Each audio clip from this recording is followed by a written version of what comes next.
అందరికీ ముందుగా మీకు, మీ కుటుంబ సభ్యులందరికీ తొలి ఏకాదశి శుభాకాంక్షలు.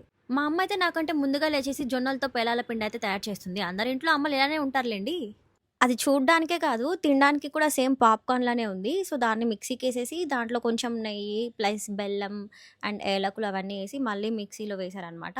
సో, మమ్మీ ప్రసాదాలన్నీ చేసేసొచ్చే లోపల నేను కూడా వెళ్ళి ఫ్రెష్ అయ్యేసొచ్చేసి ఇంట్లో దేవుడికి పూజ అయితే చేసేసుకున్నాము. తర్వాత బాగా మెక్కి మళ్ళీ రెడీ అయ్యి నేను మా పిన్నితో కలిసి టెంపుల్‌కయితే వెళ్తున్నాను. బికాజ్ మా మమ్మీ పనులు చేసి కష్టపడిపోయి అలసిపోయింది యాక్చువల్లీ. నేను మాత్రం సోక్ చేసుకొని రంగనాథ స్వామి టెంపుల్‌కయితే వెళ్ళిపోయాను. చూస్తే బాబోయ్! చాలా క్యూ ఉన్నింది. అందరూ భక్తిలో మునిగి తేలుతుంటే నేను మాత్రం అద్దంలో మునిగి తేలుతూ ఉంటాను. ఈ టెంపుల్‌లో రంగనాథ స్వామి ఆఫ్‌కోర్స్ అందంగా ఉంటాడు. కానీ మీరు ఎప్పుడైనా వెంకటేశ్వర స్వామిని గమనించుంటే ఎంత ముద్దుగా నవ్వుతూ ఎంత క్యూట్‌గా అనిపిస్తాడో. నాకైతే చాలా నచ్చేస్తాడు. ఆయన ఫేస్ చూస్తే చాలు అనిపిచ్చిద్ది. సో, గుడిలో చాలా గాలొస్తుంది. కానీ సైలెంట్‌గా ఎండైతే మమ్మల్ని ఫటాఫటా కొట్టేశాడు. నాకు ఇంటికొచ్చేటప్పటికి కళ్ళు తిరిగినట్టు అయిపోయింది. పడుకొని లేచేటప్పటికి 4 అయింది. 4 అయిపోయిన తర్వాత ఇంక లేచి, తినేసి, రీల్ చేసి అది అప్‌లోడ్ అయ్యేటప్పటికి 8.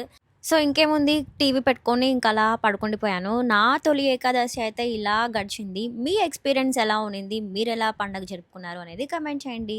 నెక్స్ట్ వీడియోతో మళ్ళీ కలుసుకుందాం. అంటిల్ దెన్ సీ యూ టాటా. Bye bye. Love you.